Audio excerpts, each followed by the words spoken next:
बार बार आपका स्वागत मुझे करना अच्छा लगता है। मैं चाहता हूं कि मेरे बच्चे क्लास से जुड़ें और लाभान्वित हों। और आज की महामैराथन क्लास में आप सभी का तहे दिल से स्वागत है और आशा करता हूं मेरे भाइयों कि जुड़िए, क्लास को शेयर कीजिए और ज्यादा से ज्यादा लोगों को जोड़कर आज शायद मेरी आप लोग पहली जीएस की क्लास देखेंगे, क्योंकि अभी जीएस में साइंस का क्लास आपने देखा था। आज की जो क्लास है वो सबसे महत्वपूर्ण क्लास मैं मान सकता हूं कि जीएस के जो क्वेश्चंस हैं उनको मैं रिपीट करूंगा, बताऊंगा आपको। इसलिए थोड़ा सा ध्यान देकर अगर आप क्वेश्चंस को सॉल्व करना शुरू करेंगे तो आशा करता हूं कि आप सभी के जो क्वेश्चंस हैं वो फायदेमंद होंगे। क्लास में आगे बढ़ने से पहले मैं आपको बता दूं कि जो मैं बार बार कहता हूं, आपसे रिपीट करता हूं, कहता हूं कि बच्चों केवल और केवल क्लास लेने से मतलब नहीं होता। मैं हमेशा कहता हूं बच्चों से, अपने ऑफलाइन के बच्चों से भी, आपसे भी यही चीज कहना चाहूंगा कि आपका ज्ञान, मैं मानता हूं कि मुझसे आप ले या किसी और गुरु से ले, किंतु उस ज्ञान का जो अभ्यास है वह अभ्यास आपको आगे बढ़ाएगा। मैंने हमेशा बताया है कि हमारा दिमाग जो सेरिब्रम है, जिसे हम memory card of the brain कहते हैं, वह केवल और केवल संदेशों को ग्रहण तो करता है, संरक्षित उन्हें ही करता है जो डाटा बार बार रिवाइज होते हैं, जो जो डाटा बार बार रिपीट होते हैं। अगर डाटा आपने रिपीट नहीं किया तो डाटा, ध्यान रखिएगा, कभी जिंदगी में सेव नहीं होगा। रात में सोते समय आपके सारे डाटा डिलीट हो जाएंगे और उस दौरान में आप एक ही चीज कहेंगे कि सर, हमने कल जो बातें पढ़ी थी, बड़ी अच्छी क्लास थी, बड़ी याद आई, मगर आज के दिन में हमें वो याद नहीं रहा। और उसका रीजन एक है, और वो है क्या? पुनरावृत्ति, रिपीटेशंस। गौरव जी, आपका स्वागत है। तो पुनरावृत्ति या रिपीटेशन बहुत मायने रखता है बेटा। जैसे आपको मैंने हमेशा बताया है क्या, कि जब आप किसी रास्ते पर लगातार जाइए, किसी संस्थान में लगातार जाइए, तो अगर लगातार आप जा रहे हैं तो उस संस्थान में उपस्थित, उस रास्ते में आने वाले खड्डों तक की संख्या, खड्डे का स्थान तक भी आपके दिमाग में बिना याद किए याद हो जाता है। और उसका एक ही कारण है, और वो है पुनरावृत्ति। इसके अतिरिक्त आप अपने इष्ट मित्रों के टी शर्ट के कलर तक याद कर लेते हैं, मैं चैलेंज कर रहा हूं। और वो टी शर्ट का कलर का याद करने का आपका कोई औचित्य नहीं होता, मगर वो याद हो जाता है क्योंकि उसकी पुनरावृत्ति होती है, बार बार रिपीटिशन होती है। उसी तरीके से नॉलेज भी है बेटा। जब तक आप पुनरावृत्ति नहीं करेंगे, रिपीटिशन नहीं करेंगे, तब तक वह नॉलेज आपके दिमाग में नहीं रहेगा। बात ध्यान रखिएगा। क्यों? क्योंकि किसी महान दार्शनिक ने कहा था, मुझे नाम नहीं याद आ रहा है, उन्होंने कहा था कि दिमाग जो होता है ना, बचपन में जब बच्चा जन्म लेता है तो एक कोरा कागज होता है, और उस कोरे कागज में जो पुनरावृत्ति ज्ञान होता है वह ज्ञान लिखता चला जाता है, और वह ज्ञान की जो मात्रा है वह निर्धारित करती है कि आप कैसे निर्णय ले पाते हैं। और निर्णयों का तो आधार है, उसी आधार पर हम कह पाते हैं कि छोटे बच्चे निर्णय अच्छे से नहीं ले पाते। बेटा, तुम्हारे अंदर जजमेंट लेने की पावर नहीं है। You have not a power to जज एनीथिंग। दैट्स वाई हम क्या करें, अपने बुजुर्गों से पूछे। और बुजुर्गों से पूछने का तात्पर्य क्या है? उनके पास ढेर सारा अनुभव होता है। अनुभव का मतलब है ज्ञान होता है। क्यों? क्योंकि उन्होंने ज्यादा समय तक ज्ञान लिया, उम्र ज्यादा है ना बेटा, जिसके कारण से उनका ज्ञान बढ़ा और उसकी पुनरावृत्ति हुई, और जिसके कारण से वह अपने अनुभवों को आप तक शेयर करने के लिए उपलब्ध होते हैं और अच्छे होते हैं। इसलिए ज्ञान को केवल और केवल हमारे और आपके द्वारा या किसी अन्य के गुरु के द्वारा दिए गए पर उसे केवल और केवल एक बार मत देखिए, पढ़िए, एक बार नहीं, बार बार उसकी पुनरावृत्ति करिए। जब आप बार बार पुनरावृत्ति करेंगे तो मैं चैलेंज करता हूं, 100 नहीं 200% है कि आपका वो डाटा कभी डिलीट नहीं होगा। ठीक है। आज की जो जीएस की क्लास है उस जीएस की क्लास को पहले शुरुआत करते हैं और आशा करते हैं कि इन जीएस के प्रश्नों में से ज्यादातर प्रश्न आपके प्रश्न पत्र में फंसेंगे, आएंगे और आपको सफल बनाएंगे। इसी क्लास के साथ में ज्यादा से ज्यादा क्लास को शेयर कर दीजिए, जिससे कि ज्यादा से ज्यादा संख्या बच्चों की बन सके और ज्यादा से ज्यादा लाभ मिल सके। ठीक है ना। सामान्य अध्ययन एक ऐसा विषय होता है बेटा जिसमें ज्यादातर बच्चे थोड़ा सा बोर महसूस करते हैं, और उसका रीजन होता है इसका लेंदी सिलेबस, ज्यादा से ज्यादा सिलेबस। मगर डरिए नहीं, अगर मैंने पहले भी कहा है कि जब तक आप उसे अपना नहीं समझेंगे विषय आपको अपना नहीं समझता। ठीक है ना। जैसे अपना हित और अनहित पशु और पक्षी भी समझते हैं, उसी प्रकार से हम मानव हैं, हमको भी अपना हित और अनहित जरूर सोचना चाहिए कि हमारा किस में हित है और किस में अनहित है। ठीक है। क्लास को आगे बढ़ाते हैं और सामान्य अध्ययन की इस धमाकेदार क्लास में जो पहला क्वेश्चन जीएस का आपके बीच में आ रहा है वह है आपके स्क्रीन पर। ये क्वेश्चन वो क्वेश्चन है जो साइंस की क्लास में चला गया था पीपीटी में बनकर, मगर फिर भी मैं आशा करता हूं कि इसको आप एक बार फिर से रिपीट करिए, क्योंकि मैंने कहा ना कि रिपीट करेंगे तो क्या होगा, रिपीट करेंगे तो क्या होगा, वो क्लास आपको क्या करेगी, क्या करेगी, वो क्लास आपको आगे बढ़ने के लिए प्रेरित करेगी। ठीक है। चलिए नेक्स्ट आपका क्वेश्चन जो है वो क्वेश्चन क्या है,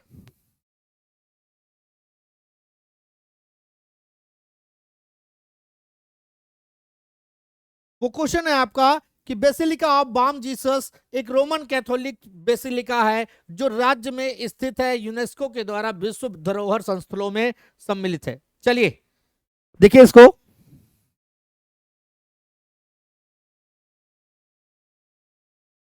जवाब दीजिए। जवाब उस समय ही पता चल गया था और जवाब था क्या, गोवा। गोवा वह राज्य है जो बेसिलिका ऑफ बॉम जीसस एक चर्च है, जिस चर्च के द्वारा पुर्तगालियों की जो सभ्यता है उसका महत्वपूर्ण उदाहरण हमको देखने को मिलता है। इसको हटाइए फटाक से, नेक्स्ट क्वेश्चन की ओर चलते हैं।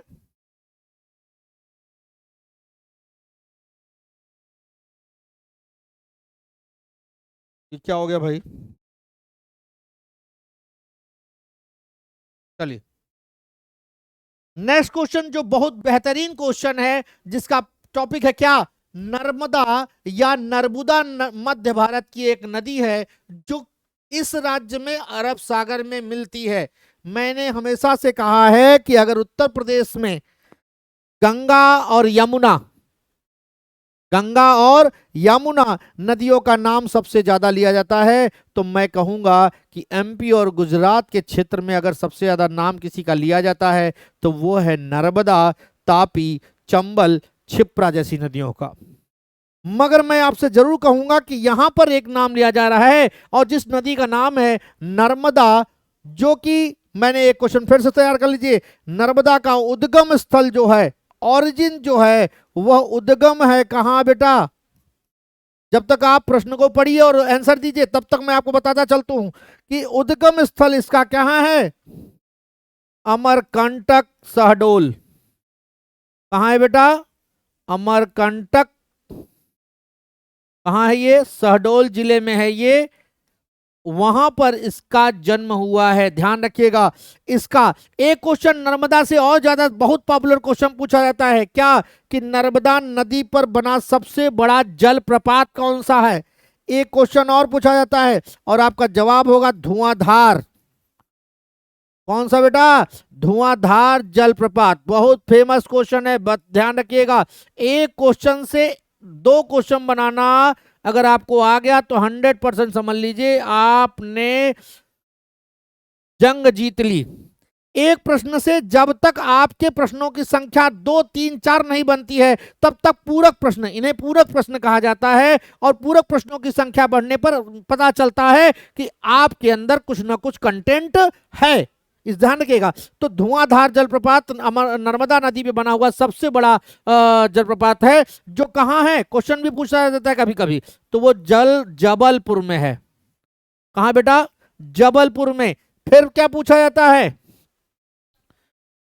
आप क्वेश्चन पढ़ रहे हैं, जवाब दीजिए, जवाब आपके आएंगे तभी मैं आगे बढ़ूंगा, नहीं तो मैं ऐसे ही बताता रहूंगा नर्मदा नदी के बारे में। नर्मदा नदी से रिलेटेड एक और क्वेश्चन, यह नदी क्या नहीं बनाती, यह नदी क्या नहीं बनाती, डेल्टा नहीं बनाती। चलिए जल्दी बताइए, जल्दी बताइए, आंसर आइए, कहां पर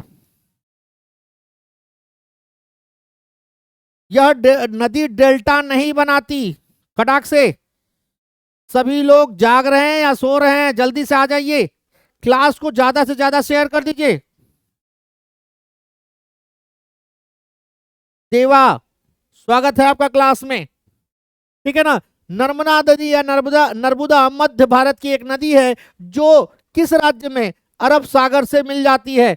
हमेशा से याद रखिएगा, आपके कमेंट मिल रहे हैं और उस कमेंट में जो जवाब है वो गलत है बेटा। पहली बात समझिए, नर्मदा नदी जो उद्गम स्थल है वह एमपी है, किंतु जो उसका बहाव है वह गुजरात में जाकर, कहां पर, गुजरात में जाकर खंभात की खाड़ी में बीच में जाकर वो क्या करती है, जाके अरब सागर में मिल जाती है। ध्यान से समझिएगा, अरब सागर में मिलते समय वह कभी किसी भी प्रकार का कोई डेल्टा का निर्माण नहीं करती।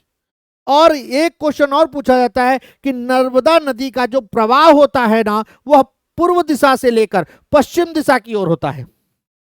नर्मदा दो तीन कारणों से और ज्यादा फेमस हुई, जब statue of unity, Sardar Vallabh भाई पटेल का जो मूर्ति है ना, वो नर्मदा नदी के किनारे पर ही गुजरात में बनाया गया।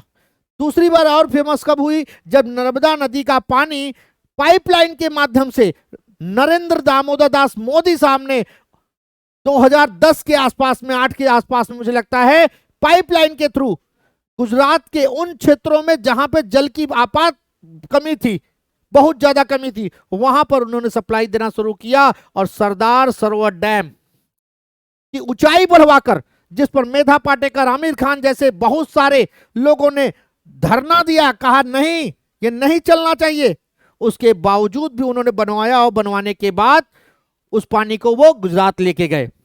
चलिए प्रभाकर दुबे, कुलदीप, आप सबका स्वागत है। और सही आंसर अभी आया तो गुजरात। और ये तीनों ऑप्शन, तीनों क्वेश्चन के आंसर और भी देख लीजिएगा। यह नदी डेल्टा नहीं बनाती, यह उद्गम क्या करती है, उद्गम इसका अमरकंटक शहडोल में हुआ है, और यह एक जलप्रपात बनाती है जो भारत का तो नहीं कह सकते, भारत का कौन है, गरसोपा, किंतु नर्मदा नदी का जो सबसे बड़ा जलप्रपात है, जिसे हम धुआंधार जलप्रपात कहते हैं, उस जलप्रपात का जो उपस्थिति है, जो स्थिति है, वो है जबलपुर में। कहां है, जबलपुर में। चलिए आइए नेक्स्ट क्वेश्चन की ओर चलते हैं। नेक्स्ट क्वेश्चन है, निम्नलिखित में से कौन सी योजना का पहल युवा कार्यक्रम एवं खेल मंत्रालय द्वारा संचालित नहीं है। ध्यान से समझिएगा, भारत में युवा खेल मंत्रालय, यूथ एंड स्पोर्ट्स डिपार्टमेंट जो है बेटा, वो डेवलपमेंट के लिए ढेर सारे प्रोग्राम्स को चलाता रहता है। और उन ढेर सारे प्रोग्राम्स में उसका मकसद केवल एक होता है कि जो हमारा युवा है वह खेल के क्षेत्र में आगे बढ़े। और उसके लिए अनेकों अनेक प्रोग्राम्स वो लॉन्च करते रहते हैं, अनेकों अनेक पुरस्कार देते रहते हैं, अनेकों अनेक टूर्नामेंट्स कराते रहते हैं, जिससे कि खेल को प्रोत्साहन मिल सके। अब सबसे बड़ी बात यह आती है कि सर केवल पढ़ाई नहीं बेटा, पढ़ाई के साथ साथ में खेल एवं अन्य कार्य भी हमारे सर्वांगीण विकास के लिए महत्वपूर्ण होते हैं। इस बात को ध्यान रखिएगा। इसलिए केवल पढ़ाई नहीं है। जब आप नौकरी पा जाएंगे तो नौकरी क्या है बेटा, नौकरी एक प्रकार के पूरे क्रियाकलापों को समुचित ढंग से, इस पूरे संसार को समुचित ढंग से चलाने के लिए एक महत्वपूर्ण जिम्मेदारी है, एवं रोजगार के लिए नौकरी की जाती है। इसके अतिरिक्त अगर बात की जाए, दूसरी बात की जाए तो किस लिए, कि हमारे परिवार चल सके। किंतु उसके अतिरिक्त भी कार्य है बेटा, मनोरंजन सब कार्य है। जब आप स्ट्रेस आउट होके आएंगे तो आपको मनोरंजन चाहिए, और उस मनोरंजन के लिए आप स्पोर्ट्स, नाच, डांस, पिक्चर्स, मूवी, जो भी करना चाहते हैं, घूमना टहलना, वो सारी चीजें कर सकते हैं। तो उनमें सबसे महत्वपूर्ण जो है वो है खेल। तो खेल के लिए भारतीय सरकार क्या करती है, एक पहल चलाती है जिसका नाम है युवा कार्यक्रम एवं खेल मंत्रालय, जो संचालित नहीं करती है राष्ट्रीय खेल विकास कोष को, श्यामा प्रसाद मुखर्जी राष्ट्रीय खेल कल्याण कोष को, खेलो इंडिया योजना को, राष्ट्रीय खेल पुरस्कारों को। किन चीजों को राष्ट्रीय युवा कार्यक्रम एवं खेल मंत्रालय संचालन नहीं करता है, नहीं करता है, ध्यान रखिएगा। ऑप्शन आने शुरू हो गए हैं। सोनू कुमार जी, कुलदीप जी, आप सभी का स्वागत है। थोड़ा सा सोचिए, विचारिए, दिमाग लगाइए, इनमें से कौन सा ऑप्शन है जो आपके सही जवाब हो सकते हैं। और खेल महत्वपूर्ण होता है, हमारे शारीरिक, मानसिक सभी प्रकार के कष्टों को क्या करता है, वो दूर कर देता है। बात समझ ना, खेलने से सारा एक्सरसाइज होता है, मगर हाँ समयानुसार। समयानुसार तात्पर्य क्या है, सभी कार्यों को पूर्ण करते हुए तब खेलिए, मजा ही मजा है। ठीक है, जल्दी से जवाब दीजिए, आपके जवाब हमें जवाब की जरूरत है। और जवाब अगर समझ में नहीं आ रहा तो सबसे पहली बात समझिए, एलिमिनेशन मेथड के थ्रू सबसे खास बात क्या है, हमको नहीं चाहिए। तो नहीं के लिए एलिमिनेट एक होता है, श्यामा प्रसाद मुखर्जी राष्ट्रीय खेल कल्याण कोष। किसी भी प्रकार का कोई कोष नहीं होता है, ये किसी भी प्रकार का कोई कोष नहीं है, श्यामा प्रसाद मुखर्जी कल्याण कोष खेलों की दुनिया में। जिसके कारण से ये ऑप्शन सबसे बेस्ट है कि यही ऑप्शन सही है। और खेलो इंडिया योजना, राष्ट्रीय खेल पुरस्कार, राष्ट्रीय खेल विकास कोष, ये सभी जो हैं वह युवा कार्यक्रम एवं खेल मंत्रालय द्वारा संचालित किए जाते हैं। जो नहीं किया जाता है वो कौन है, श्यामा प्रसाद मुखर्जी राष्ट्रीय खेल कल्याण कोष, जो कि ऑप्शन नंबर बी है। तो सही जवाब है ऑप्शन नंबर बी। चलिए जुड़ जाइए नेक्स्ट क्वेश्चन के लिए। नेक्स्ट क्वेश्चन आपके आप सामने है, जिस दुनिया में आज जी रहे हैं, आर्टिफिशियल इंटेलिजेंस के लिए उत्कृष्टता केंद्र किस संगठन की एक पहल है। इनफ्लिबनेट, भारतीय विज्ञान संस्थान, राष्ट्रीय सूचना विज्ञान केंद्र, भारतीय अंतरिक्ष अनुसंधान संगठन। ध्यान समझिएगा, यहां पे आपके पास सारे ऑप्शंस हैं। एआई, आर्टिफिशियल इंटेलिजेंस, जैसा कि आप जान रहे हैं कि एक ऐसा माध्यम आज बन चुका है जिसके माध्यम से आप किसी भी प्रकार के कोई भी कार्य कराने के लिए आज मानसिक तौर पर आप डिपेंडेंसी बढ़ती चली जा रही है। हमें अच्छा लग रहा है, हमारे डाटा, हमारे नोट्स, हमारी सारी चीजें, हमारी प्रॉब्लम ज्यादातर जो हम चाहते हैं एक थ्योरेटिकल टाइप पे, वो हमें सॉल्यूशन देता चला जा रहा है। मगर मैं फिर से कह रहा हूं, जैसे कंप्यूटर आया और नौकरियों को खा लिया, जैसे जैसे रोबोट्स आए और नौकरियों को कम कर दिया, उसी प्रकार से आने वाले दिनों में मेरी बात को, इस बात को अगर ये रिकॉर्डेड वीडियो पर रहेगा तो यूट्यूब पर नोट कर लीजिएगा, आने वाले दिनों में एआई जो है वो सारे नौकरियों को कह सकते हैं कि खत्म कर देगा और कुछ चुनिंदा लोगों को डिपार्टमेंट में रखेगा जो उस एआई को ऑर्डर कर सके। ठीक है, और ये एआई ज्यादातर नौकरियों को खाने का काम करेगा, ध्यान रखिएगा। तब वहां पे मन की संवेदना, विचार और दया, ममता जैसी कोई भावनात्मक बात नहीं होगी, क्योंकि एआई जो होगा वह वर्चुअल, एक तरीके से निर्जीव, निर्दयी तरीके से कार्य करेगा। तो कार्यों का जो विभाजन होगा बेटा, वह कैसा होगा, वो भगवान ही मालिक है। फिर भी हम अभी उसके भरोसे जी रहे हैं, हम उसके भरोसे चल रहे हैं, इसलिए हम एआई को बहुत अच्छा मानते हैं। मगर जब इसका विपरीत परिणाम आगे मिलेगा तो हम बात करेंगे, मगर उसके लिए हम फायदे वाली बात अभी कर रहे हैं, तो करें। कौन कर रहा है, आर्टिफिशियल इंटेलिजेंस के लिए उत्कृष्टता केंद्र किस संगठन की एक अनूठी पहल है, वो कौन है, इनफ्लिबनेट एंड भारतीय विज्ञान संस्थान, भारतीय सूचना विज्ञान केंद्र एवं भारतीय अंतरिक्ष अनुसंधान संगठन। जल्दी से बताइए, जवाब के रूप में आप बताइए। कुलदीप जी, आपका सही जवाब है, very good, option number C, राष्ट्रीय सूचना एवं विज्ञान केंद्र जो है वह एआई के लिए, एआई की उत्कृष्टता को बढ़ाने के लिए बहुत अनूठी पहल उठा रहा है। भारत में एआई इतनी तेजी से बढ़ रहा है, आप सब जानते हैं।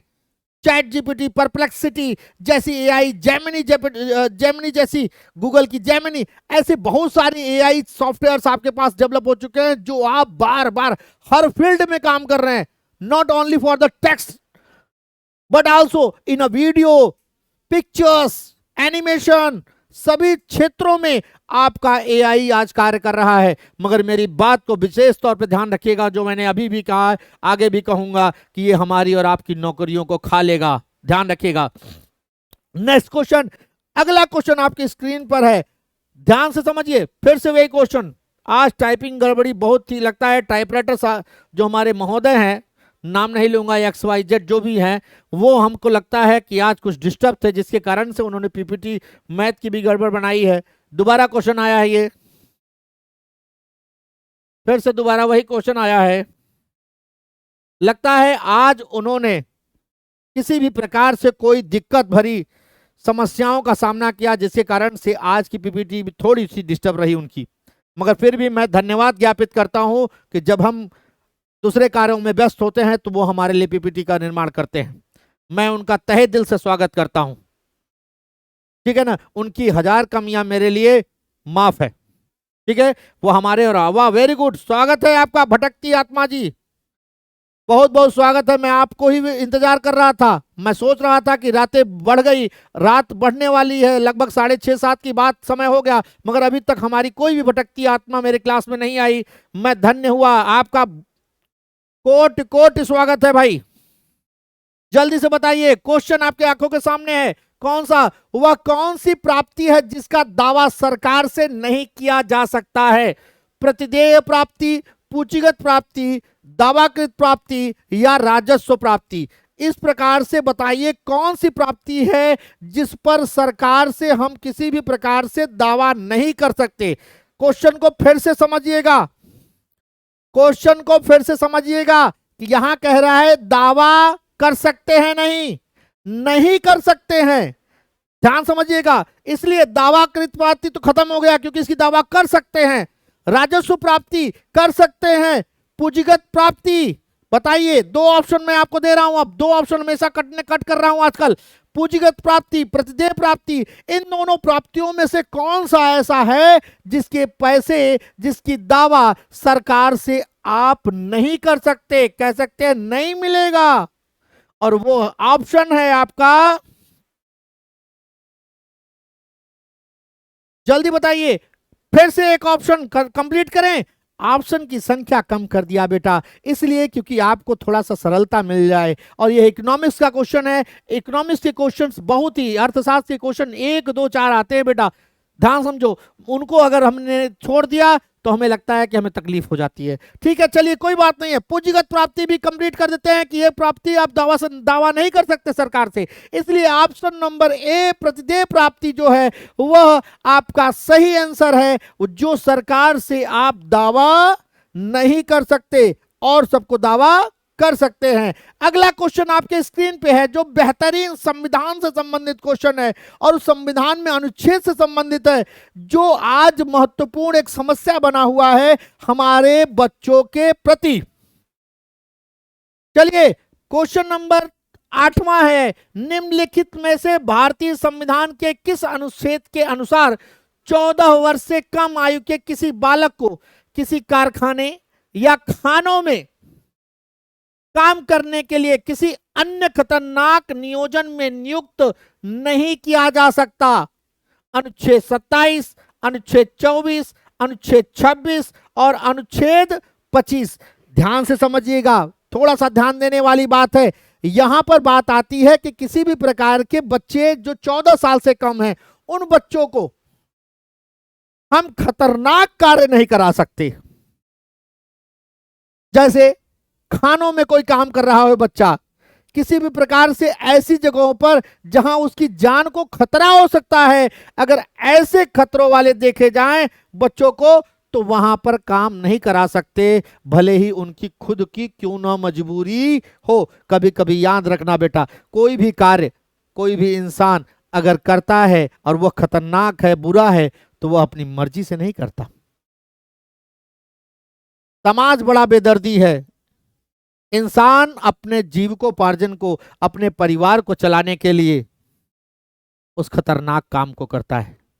और रही बात जब 14 साल के छोटे बच्चे को काम करने वाली बात, तो मैं तो मान ही नहीं सकता कि 99% जो बच्चा है वह काम अपनी मजबूरी में ही करेगा, जब उसके परिवार की स्थिति सही नहीं होगी, या हो सकता है उसके माता पिता ना हो, या हो सकता है माता पिता हो मगर उस कार्य को करने के लायक ना हो। उस कंडीशन में ही 14 साल के बच्चे को काम करना पड़ता है। कोई शौकिया नहीं करता, क्योंकि उस बालक की हमेशा से आकांक्षा होती है कि जैसे दूसरे बच्चे खेल रहे हैं, पढ़ रहे हैं और थोड़ा बहुत मनोरंजन कर रहे हैं, उसी तरीके से मैं भी करूं। इसलिए मजबूरी, पेट की मजबूरी बेटा कुछ भी कार्य करा सकती है इंसान को। ठीक है ना? चलिए आइए आइए आगे बढ़ते हैं। हम बताते हैं कि संविधान का कौन सा अनुच्छेद है जो बच्चों को खतरनाक जगहों पर कार्य करने से क्या करता है? नियोजित करता है, रोकता है। जल्दी बताइए। वाह भाई वाह, भटकती आत्मा आपका स्वागत है। Very good Kuldeep ji, very good Prabhakar, very good. Option number 20, option number B, अनुच्छेद 24 यह आशान्वित करता है या आश्वस्त करता है कि किसी भी प्रकार से ऐसा बच्चा जो 14 साल से उम्र से कम हो, उसे खतरनाक जगहों पर आप कार्य नहीं करा सकते हैं, आप खतरनाक कार्यों में नियोजित नहीं कर सकते। ध्यान समझिएगा बेटा, रीजन यही है। उसका रीजन क्या है? पहले के जमाने में क्या होता था, थोड़ी सी चर्चा कर लें अगर। तो पहले के जमाने में क्या होता था, अंग्रेजों काल में देखा जाए तो उन बच्चों को ही ज्यादातर खानों में भेजा जाता था जहां पे बड़े बड़े लोग नहीं घुस सकते। कोयलों को, हीरे को या दूसरी धातुओं को खोजने के लिए, कोयलों को खनने के लिए, तो वहां पे खुदाई कौन करता था? छोटे छोटे बच्चे। वर्किंग टाइम लिमिट नहीं था, छुट्टी का प्रावधान का कोई निश्चितता नहीं थी, जिसके कारण से कभी कभी ज्यादातर समय में देखा जाए तो उन बच्चों की जान वही खानों में चली जाती थी, उन कार्यों में चली जाती थी, जिसके कारण से समाज में एक ऐसा ऐसा विचार उत्पन्न होने लगा और सुधार की कामना हुई। और सुधार के अंतर्गत अनुच्छेद 24 के तहत यह माना गया कि खतरनाक कार्यों में बच्चों को नियोजित न किया जाए, ऐसे बच्चे जो 14 साल से कम है। इसकी पहल एक और बात हम समझिए, एक पहल यह भी है कि इसी कारण से 14 साल तक के बच्चों को निशुल्क शिक्षा की बात प्रावधान किया गया। उनके भोजन के प्रावधान जो है निशुल्क किए गए, उनके बैग, झोले, बैग, कॉपी, किताब, ड्रेसेस वो भी सरकारी स्कूलों में फ्री ऑफ कॉस्ट दिए गए, जिससे कि गार्जियन ये कह ना सके कि हमारे ऊपर बर्डन, हमारे ऊपर बोझ है ये बच्चा, हम इसको पढ़ा नहीं सकते, ऐसा बोल ना सके। मगर मजबूरी क्या है? घर कैसे चले?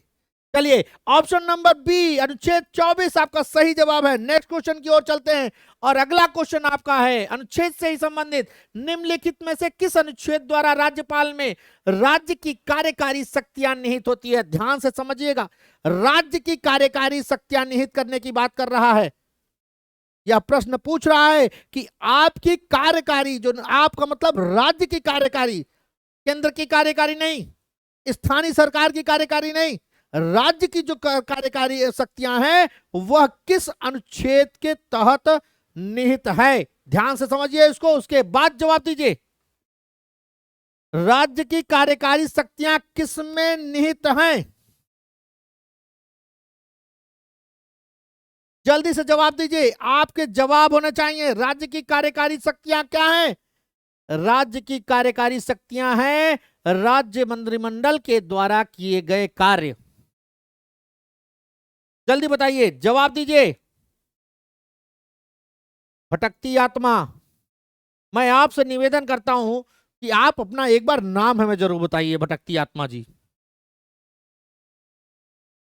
जल्दी बताइए, अपना नाम जरूर बताइए, मुझे अच्छा लगेगा कि आपका नाम क्या है। मैं आपको भटकती आत्मा कहता हूं, मुझे अच्छा नहीं लगता। सोशल नॉलेज पॉइंट जी को मैं जान गया कि उमेश जी हैं, मैं उनको उमेश जी बुलाता हूं, अच्छा लगता है। आपके उपनाम जो हैं वो बहुत अच्छे हैं, मुझे कोई आपत्ति नहीं है उस पर, किंतु आपके वास्तविक नामों की भी जानना मुझे जरूरी है। ठीक है, थोड़ा सा पढ़ाई के साथ साथ में आपके साथ मैं ऐसे भी जुड़ा रहा हूं, मुझे अच्छा लगेगा। ठीक है, जल्दी से बताइए भाई, आंसर क्वेश्चन पे भी ध्यान दीजिएगा कि निम्नलिखित में किस अनुच्छेद के तहत राज्यपाल में सरकार की राज्य की कार्यकारी शक्तियां निहित होती है? जल्दी से बताइए। कमेंट हो रहा है भाई? नहीं कमेंट हो रहा है, बताइए जल्दी बताइए। भटकती आत्मा जी, मैंने आपसे कुछ पूछा, आपका वास्तविक नाम क्या है? जल्दी बताइए।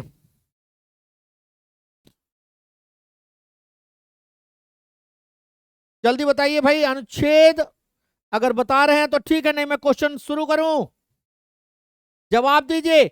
अनुच्छेद 176 सही ऑप्शन है। अनुच्छेद 176 के तहत राज्यपाल में राज्य की कार्यकारी शक्तियों का निहित होता है, किंतु वास्तविक रूप से देखा जाए, मैंने बार बार कहा है बच्चों से कि वास्तविक रूप में अगर देखा जाए तो व्यवस्थापिका का जो हेड होता है राज्य में वह राज्यपाल होता है, यह बात तो सच है। मगर जो वास्तविक कार्य करने की जो अधिकार होते हैं वह किसमें निहित होती है? मुख्य मंत्री एवं मंत्रिमंडल में होता है बेटा, ध्यान रखना। जो उनका मंत्रिमंडल होता है ना, मंत्रिपरिषद, उस मंत्रिमंडल एवं मंत्रिपरिषद में क्या होती हैं? कार्यवाहक शक्तियां जो सारी हैं वो उसमें निहित होती हैं, अर्थात वो कार्य करते हैं। हम ऐसा ऑनलाइन चैनल पे नहीं बोल सकते, मगर हाँ जरूर कह सकते हैं कि राज्यपाल उस चीज की केवल निगरानी करता है और मुखिया के तौर पर, और ये मुख्यमंत्री और उनका मंत्रिपरिषद जो है वो पूरा कार्य करता है। ठीक है ना? जैसे हमारे परिवार में क्या होता है, हमारे परिवार में हमारे दादा हमारे सबसे बड़े संरक्षक होते हैं, सबसे बड़े बुजुर्ग होते हैं, मगर बच्चों के और नाती पोतों के बड़े होने पर क्या करते हैं? कार्य उनसे करवाते हैं कि फलनवा बेटा तुम उधर चले जाओ, बेटा बड़े वाला बेटा तुम चले जाओ, इस वाले कार्ड बांटाओ शादी विवाहों में, और छोटे वाले बेटे को गहना लेते आओ। ये सारी जिम्मेदारियां बांट दी जाती हैं, नातियों को छोटी छोटी जिम्मेदारियां दी जाती है। मगर बूढ़ा बुजुर्ग क्या करता है?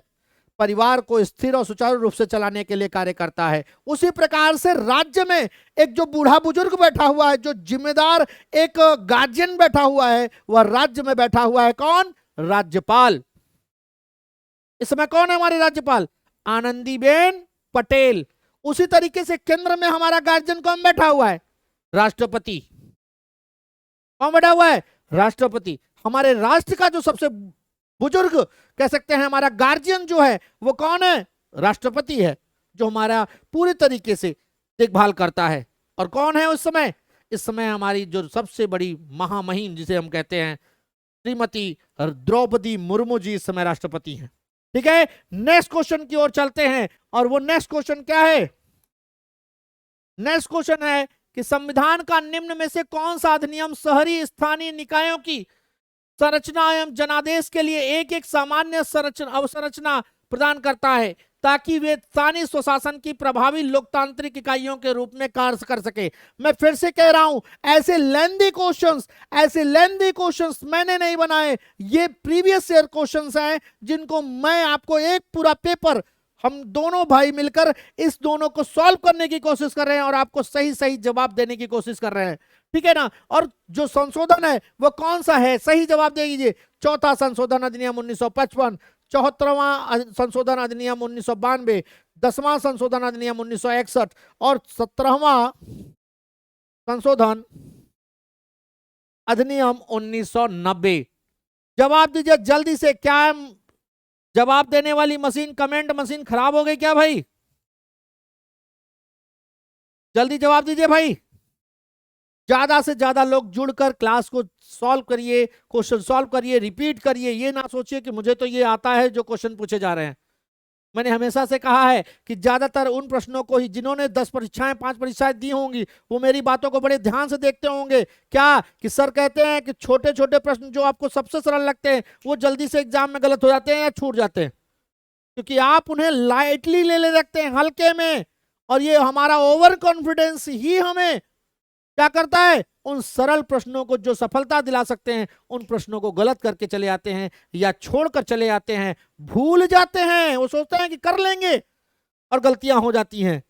इसलिए क्लास को रेगुलर अटेंड करिए, किसी प्रश्न को छोटा या बड़ा नहीं समझिए। जल्दी से बताइए क्या था संविधान में शहरी स्थानीय निकायों को संरचनात्मक रूप देना? ध्यान समझिए, मैं फिर से कह दूं आपको, यह संरचना कहीं न कहीं संबंधित थी त्रिस्तरीय संरचना के बारे में। और हिंट देते हैं कि इस दौरान में जब बात की गई तो उस दौरान में जो थी बात, वो प्रधानमंत्री के तौर पे अगर देखा जाए तो पीवी नरसिम्हा राव, पामुलापति वेंकटगिरी वराह नरसिम्हा राव जी प्रधानमंत्री थे उस समय। पीवी नरसिम्हा राव उस दौरान प्रधानमंत्री थे। जवाब आपके सामने है, जल्दी बताइए, ट्रिक आपको मिल गई। अगर थोड़ा सा देखा होगा आपने प्रधानमंत्रियों का कार्यकाल तो 100% बता लेंगे कि किस संशोधन के अंतर्गत शहरी निकायों को संरचनात्मक तौर पर जनादेश के आधार पर क्या किया गया, संरचनात्मक तौर पर उसे बांटा गया। लोकतांत्रिक इकाइयों में त्रिस्तरीय पर नगर पालिका को बांटा गया था। जल्दी बांटिए, जल्दी जल्दी फटाक से। क्लास को जल्दी से शेयर भी कर दीजिए। मैं कहूंगा लाइक करिए, कमेंट करिए, थोड़ा सा अच्छा लगेगा, और कोई बात नहीं है। इसलिए कहने का मेरा कोई बार बार तरीका नहीं है। आइए फिर से सुनिए मेरी बात को। मैंने कहा कि उस समय प्रधानमंत्री थे कौन, पीवी नरसिम्हा राव। छोड़ दीजिए सारे संशोधन, सारे सब कुछ, पहले प्रधानमंत्रियों के काल के आधार पर देखिए।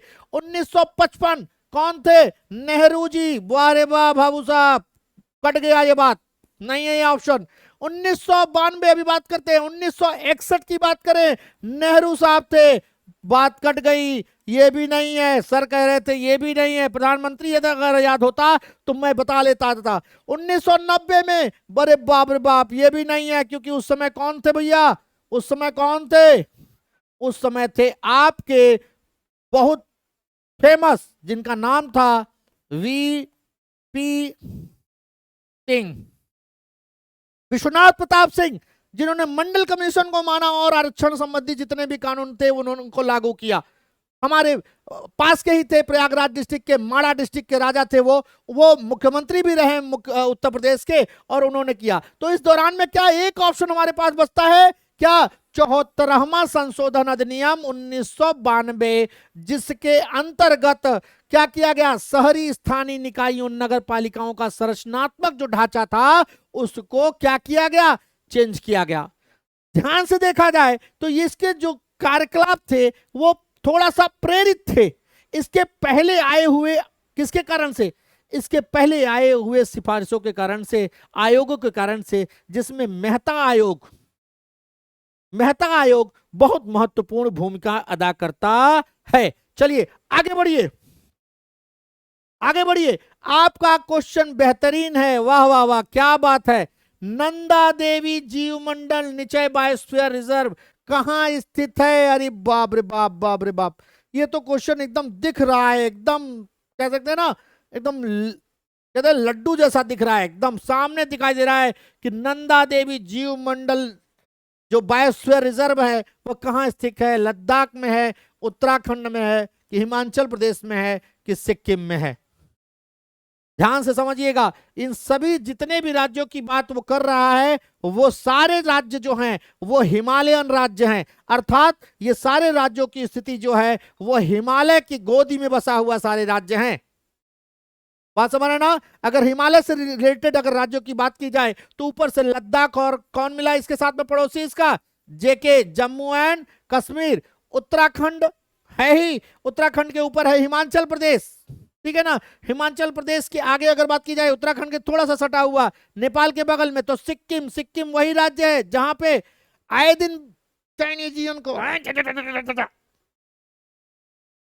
घूरते हैं हम लोग।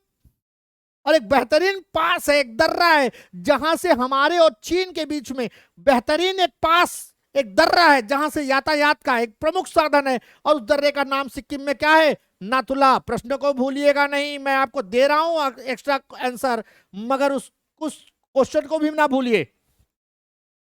नाथुला दर्रा, ये एक दर्रा है जो चीन और भारत के बीच में एक व्यापारिक संबंधों के आधार पर बेहतरीन कार्य करता है, इस बात को ध्यान रखिएगा इस दौरान में। मगर आंसर आपका अभी तक मिला नहीं है, आंसर के कमेंट जो हैं वो मुझे लगता है गुम हो गए हैं, खो गए हैं, क्या हो गए हैं, कमेंट करिए भाई। मैं फिर से कर रहा हूं, रिफ्रेश करता हूं, हो सकता है आप, मैं ही गलत हूं या मेरा नेटवर्क को कुछ गड़बड़ हो, जिसके कारण से आप लोग अभी दे नहीं पा रहे हो आंसर। हाँ ये बात मेरी, मैं तो गलत था, आपकी गलती नहीं है, नेटवर्क की गलती है। आप तो बहुत कमेंट किए,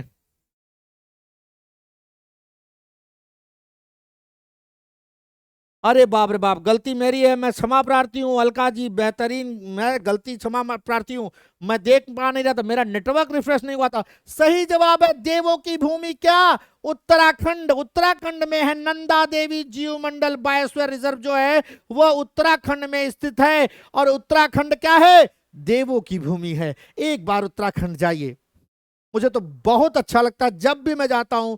मैं विगत पिछले 2 साल पहले मैं जब केदारनाथ और बद्रीनाथ की यात्रा किया तो मुझे लगा कि धरती का स्वर्ग अगर कहीं है तो वो है उत्तराखंड में।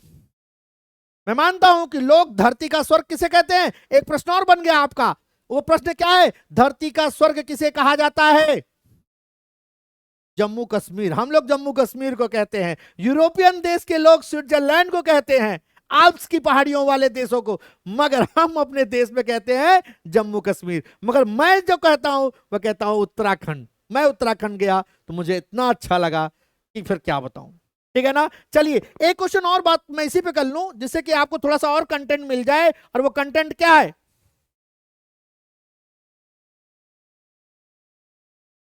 हाँ जी अलका जी, मैं लाइव हूं, क्या बात है? आप जम्मू से हैं? अच्छा जी, ठीक है, धन्यवाद, अच्छा लगा। एक और बात समझ लीजिए बेटा, ये नंदा देवी जो बायोस्फीयर है, इसके अतिरिक्त एक क्वेश्चन उत्तराखंड से और बायोस्फीयर से आता है, और वो क्वेश्चन क्या है समझिए मेरी बात को। एक है क्या? बेहतरीन question, Jim Corbett National Park बहुत फेमस है। मैं बार बार बच्चों को बताता हूं कि इस क्वेश्चन को जरूर नोट करिए। जिम कार्बेट राष्ट्रीय उद्यान पूछा जाता है कि जिम कार्बेट राष्ट्रीय उद्यान कहां स्थित है। मैं बार बार बच्चों से कहता हूं ये बहुत फेमस क्वेश्चन है। उसका रीजन क्या है? क्योंकि ये भारत में देखा जाए उत्तर प्रदेश का एक बहुत महत्वपूर्ण अंग था जब उत्तराखंड और उत्तर प्रदेश एक साथ जुड़े हुए थे 2003 के पहले। किंतु ये जिम कार्बेट नेशनल पार्क जो है वो बेहतरीन सबसे पुराने नेशनल पार्क्स में से एक है। ठीक है ना? और जिम कार्बेट नेशनल पार्क से जो रिलेटेड क्वेश्चन है वो बहुत ज्यादा आते हैं। और मैं हमेशा अपने बच्चों को एक फिल्म का उदाहरण देकर बताता हूं कि जिम कार्बेट नेशनल पार्क में एक पिक्चर की शूटिंग हुई थी, उसका नाम था काल। काल फिल्म की शूटिंग हुई थी। इसमें विवेक ओबराय, अजय देवगन, फलाना ढेमका जो लोग थे वो खो जाते हैं एक जिप्सी लेकर, का वो जिम कार्बेट नेशनल पार्क ही था। इससे क्वेश्चन पूछा जाता है कि जिम कार्बेट नेशनल पार्क किस राज्य में स्थित है? तो आपका जवाब क्या होगा? उत्तराखंड। जवाब क्या होगा? उत्तराखंड। हाँ जी, क्या का पूछ रहे हैं भाई? सर जी राम जी पूछिए। नेक्स्ट चलिए, नेक्स्ट क्वेश्चन की ओर। मौलिक कर्तव्यों को भारतीय संविधान में किस संशोधन के अंतर्गत जोड़ा गया था? संशोधन ध्यान से समझिएगा। संशोधन के अंतर्गत वो कह रहा है कि मौलिक कर्तव्य, फंडामेंटल ड्यूटीज, फंडामेंटल ड्यूटीज किसके आधार पर, किसके संशोधन के आधार पर भारतीय संविधान में जोड़ा गया था? ध्यान समझिएगा इस बात को। जो संशोधन है, 41वां संशोधन, 43वां संशोधन कि 40वां संशोधन कि 42वां संशोधन? जल्दी से बताइए। आपके जवाब के लिए कमेंट बॉक्स को मैं बार बार देख रहा हूं, जल्दी से बताइए। वाह रे वाह, वेरी गुड, जवाब धड़े धड़ आने शुरू हो गए हैं, बेहतरीन जवाब आने शुरू हो गए हैं। मौलिक कर्तव्य, मौलिक कर्तव्य की बात जब मैं करता हूं तो मैं हमेशा से कहता हूं कि मौलिक आधार, fundamental rights and fundamental duties, दोनों एक तराजू के दोनों, एक एक पलड़े पर कर्तव्य है और एक पलड़े पर कौन है? मौलिक अधिकार। भारतीय नागरिकों में ही नहीं अपितु सभी के बीच में यह जरूर होता है कि हमारे फंडामेंटल राइट्स को कोई एक्सप्लॉइट ना कर पाए। अगर आपके राष्ट्र अधिकारों को कोई थोड़ा सा भी एक्सप्लॉइट करना चाहता है, शोषण करना चाहता है, तो आप तुरंत उसकी आवाज उठाना शुरू कर देते हैं। मगर कभी भी क्या आपने मौलिक कर्तव्यों की बात की?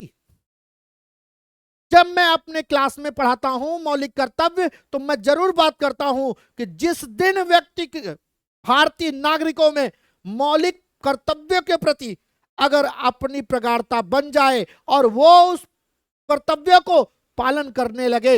11 कर्तव्य हैं, जब शामिल किया गया था तो 10 ही थे, मगर बाद में 11 कर्तव्य बने और 11 कर्तव्यों को अगर हम मानना शुरू कर दे, मैं चैलेंज करता हूं किसी भी व्यक्ति को जो फंडामेंटल राइट्स हैं, जो मौलिक अधिकार है, उसकी आवश्यकता पड़ेगी ही नहीं। मगर जानते हैं क्या बात है, जब हमारे अधिकार की बात आती है तो अब हम चिल्लाते हैं, मगर जब बात दूसरे के अधिकारों की आती है तो हम उन पे ध्यान नहीं देते और लगातार शोषण करते रहते हैं। ये हमारी सबसे बड़ी भूल है, जिसके कारण से मौलिक कर्तव्यों को नजरअंदाज कर पाना। आप जानते हैं मौलिक अधिकार जरूर जानते हैं, मगर मौलिक कर्तव्य नहीं जानते।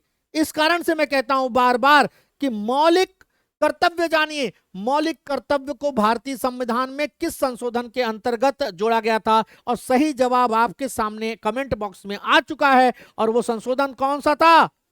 कौन सा था? 42वां संशोधन। और वो 42वें संशोधन के अंतर्गत ये एक सिफारिश थी 1976 में, उस समय आपातकाल लगा हुआ था कि मौलिक कर्तव्यों में थोड़ा सा परिवर्तन लाया जाए। और यूएसएसआर, जो आज का रशिया है ना, पहले का एक संयुक्त रूप में यूएसएसआर था, जो संयुक्त रूप से रशिया पूरे विश्व में आज भी सबसे बड़ा क्षेत्रफल वाला देश है, किंतु उस दौरान में और भी ज्यादा यूक्रेन जैसे देश, जो छोटे छोटे और देश हैं, वो सारे जुड़े हुए थे। उस दौरान में वहां के संविधान से हमारा मौलिक कर्तव्य लिया गया है।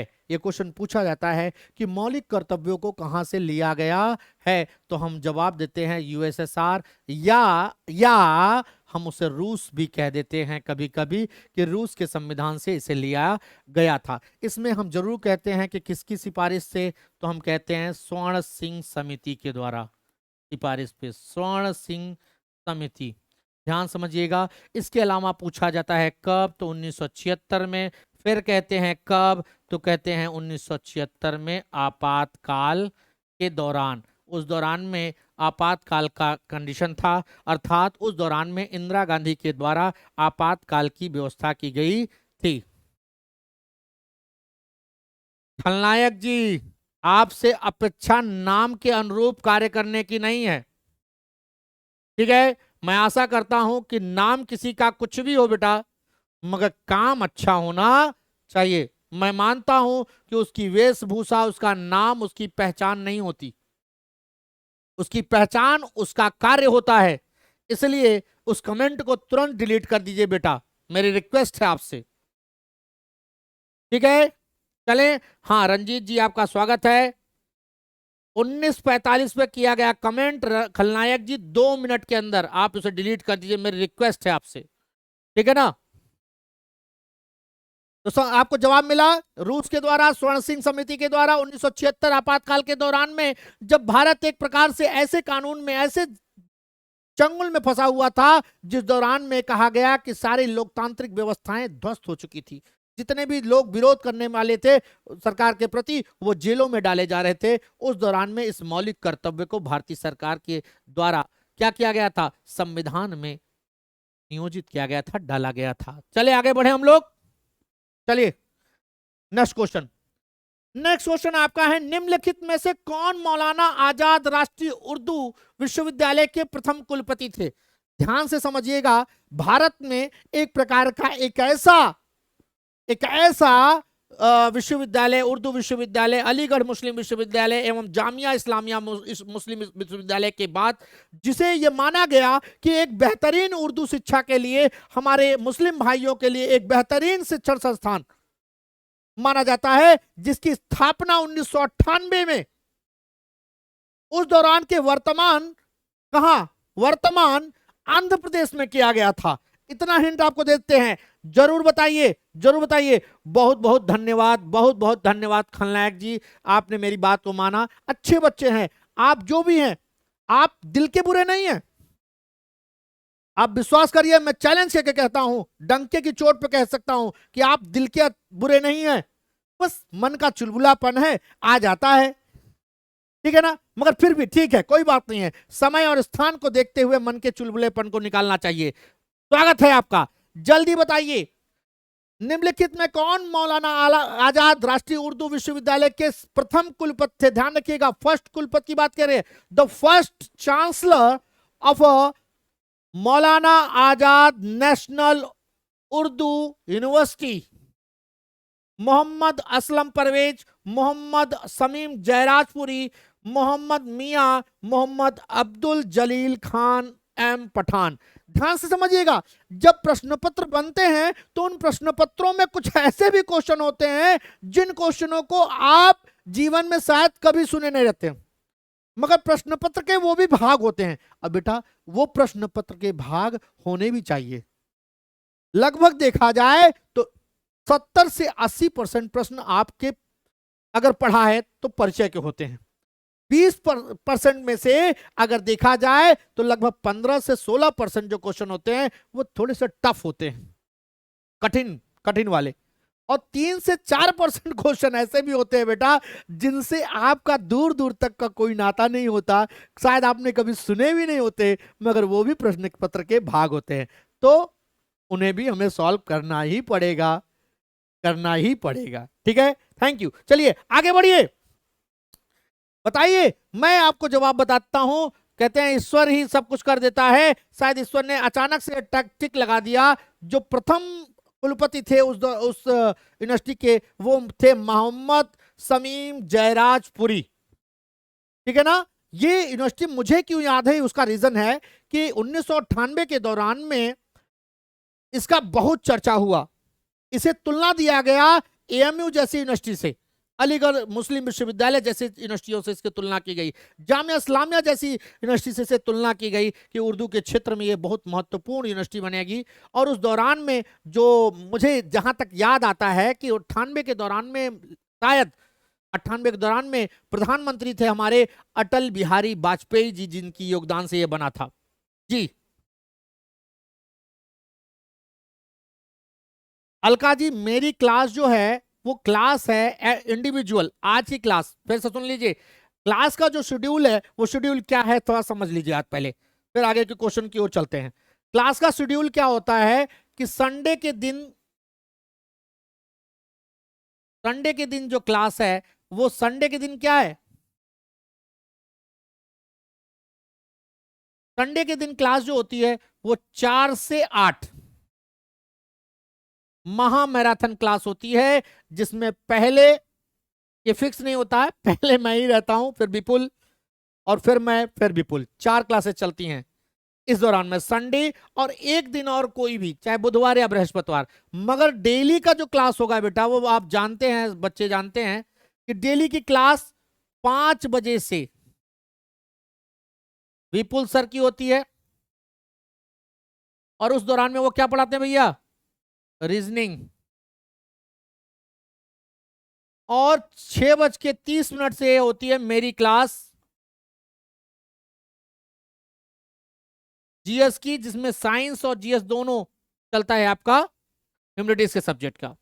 ठीक है, इसके अलावा फिर उसके बाद 8 बजे से रात में क्लास होती है विपुल सर की मैथ के लिए।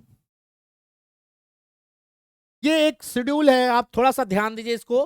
5 या 5:15 बजे तक है, देख लीजिएगा, मैं ध्यान नहीं दे रहा हूँ, शायद 5:15 से है क्या, शायद 5:15 या 5:30 से है, देख लीजिएगा, 5:30 से है, सॉरी 5:30 से है विपुल सर का। ये पूरा शेड्यूल रहता है बेटा।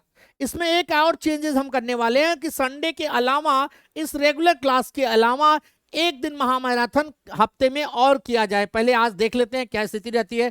तो हफ्ते में एक दिन महामैराथन की क्लास और रखेंगे। मैं मानता हूं कि महामैराथन की क्लास अगर आप पूरे मनोयोग से थोड़ा सा देख लेंगे तो मुझे लगता है कि आपको इतना जरूर मिलेगा कि 4 घंटे बैठने की एक आदत और सीख मिल जाएगी। और ये आदत और जो सीख है बेटा ना, वो आपको इतना आगे ले जाएगी। मालूम है, हम और आपको क्या अपने class first, PG, LKG, UKG के नंबर याद हैं, पोजीशन याद है? नहीं जानते हैं क्यों? क्योंकि हमसे कभी मांगा गया नहीं, हमसे पूछा नहीं गया। क्यों? क्योंकि हमें वो सिखाता केवल ये चीज है कि हम पढ़ने के प्रति आकृष्ट हों, पढ़ने के प्रति जागरूक हों। हम अपना बैग, झोला, ड्रेस, टाई ये सारी चीजें रेगुलरिटीज में लाएं, अपनी आदत में लाएं। इस आदत को डालने के लिए हमें यहाँ स्कूल भेजा जाता है, एक दिनचर्या बनाई जाती है, एक रूटीन बनाने के लिए ऐसा किया जाता है बेटा। और जो बेसिक्स है ना, बेसिक्स, उन बेसिक्स को सीखने के लिए वहां भेजा गया है। चलिए ठीक है, आगे बढ़ते हैं। क्लास पूछा था, क्लास बता दिया। नेक्स्ट क्वेश्चन आपका क्या है, देखिए, बसंत नाटकीय सांस्कृतिक उत्सव रोंगाली बिहू भारत के किस राज्य में मनाया जाता है? वाह रे वाह, क्या बात है, बेहतरीन क्वेश्चन है, ध्यान से समझिएगा। इसे नॉर्मल रंगाली बिहू और बिहू के नाम से भी जाना जाता है। और इस दौरान में जो लोग हैं यहाँ के, इस बिहू उत्सव को एक नववर्ष के रूप में मनाते हैं। किस रूप में बेटा, ध्यान से समझिएगा, नौ वर्ष के रूप में, हैप्पी न्यू ईयर। किस रूप में, हैप्पी न्यू ईयर के रूप में मनाते हैं। जैसे ध्यान से समझिएगा, अंग्रेजी कैलेंडर में कब बेटा, 1 जनवरी। कब भाई, कब, 1 जनवरी, 1 जनवरी। हमारा हिंदी कैलेंडर, ध्यान से समझिएगा, हिंदी कैलेंडर में कब, चैत्र नवरात्रि का प्रथम दिन। कब बेटा, चैत्र नवरात्रि का प्रथम दिन हैप्पी न्यू ईयर है। ध्यान से समझिएगा, क्वेश्चन पूछा जाता है हिंदी कैलेंडर के अनुसार पहला दिन कौन सा बेटा, चैत्र नवरात्रि का पहला दिन। ध्यान से समझिएगा, कैसे याद करेंगे, नवरात्रि 2 बार आती है। एक नवरात्रि तब आती है जब रामलीला हमला खेलते हैं हम लोग, कब, इस समय, अभी खेल के गए हम लोग। ये वाली नहीं, ये तो शारदीय नवरात्रि है। चैत्र नवरात्रि कब आती है, जब हम लोग की गेहूं कटाई होती है, खूब धुआंधार गर्मी पड़ती है, ठीक है ना। अच्छा, कुछ कहना चाहती हैं आप? अच्छा ठीक है बेटा, जल्दी बताइए।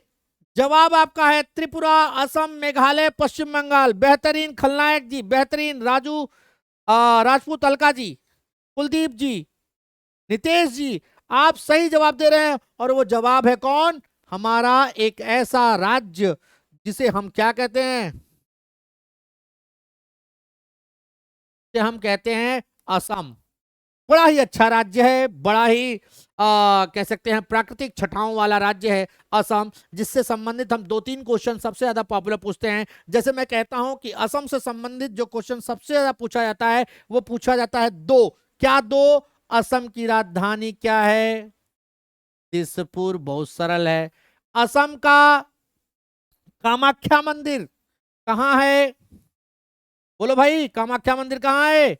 असम में। तीसरा क्वेश्चन पूछा जाता है असम से संबंधित, काजीरंगा पार्क कहां है? जल्दी बोलो भाई, एक क्वेश्चन से कितने क्वेश्चन बन रहे हैं? काजीरंगा नेशनल पार्क कहां है? असम में है। एक क्वेश्चन और, चलिए, काजीरंगा से संबंधित, एक सींग वाला गैंडा, एक सींग वाला गैंडा कहां है भाई, कहां है? वो है हमारा असम में। ये असम से कुछ प्रमुख प्रश्न है बेटा, ऐसे बनाने को तो बहुत सारे बन जाएंगे। जैसे असम का सबसे खास बात पूछा था ब्रह्मपुत्रा नदी से, कि ब्रह्मपुत्रा का जो सबसे पहला मैदानी क्षेत्रों में प्रवेश होता है ब्रह्मपुत्रा का, वो कहां से होता है? असम में। पूछा जाता है कि भारत नहीं, पूरे विश्व का सबसे प्रमुख नदी द्वीप कौन है? बहुत बेहतरीन क्वेश्चन, बेहतरीन, एकदम लल्लन टॉप क्वेश्चन है भाई। क्या है? विश्व का सबसे बड़ा नदी द्वीप, विश्व का सबसे बड़ा नदी द्वीप कहां है बेटा? असम में। क्या नाम है भैया? उसका नाम हो माजुली। क्या नाम है? माजुली द्वीप। बहुत बेहतरीन, बहुत बेहतरीन क्वेश्चन आते हैं इससे, बेहतरीन क्वेश्चन, वेरी गुड। माजुली द्वीप जो है वो विश्व का सबसे बड़ा नदी द्वीप है। ध्यान समझिएगा बेटा, हम उसमें एक वर्ड डालेंगे, रिवर आइलैंड, क्योंकि ब्रह्मपुत्रा नदी पर बना हुआ है और बहुत चौड़ा है, आप सब जानते हैं। इसके अलावा असम से और क्या पूछा जाता है? चाय का उत्पादन करने वाला सबसे बड़ा राज्य किसका बेटा? चाय का उत्पादन करने वाला सबसे बड़ा राज्य कौन है? असम है। आप उस राज्य की पूरा पोस्टमार्टम कर दीजिए।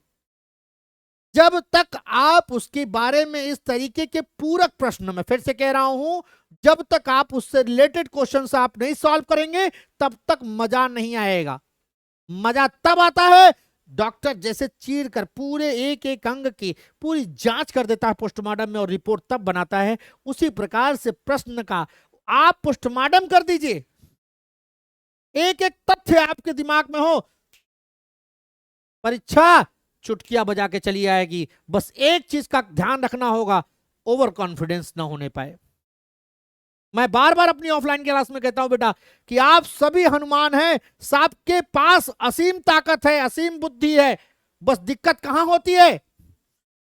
जब हम अपनी ताकत को क्या समझ लेते हैं? परम ताकत समझ लेते हैं।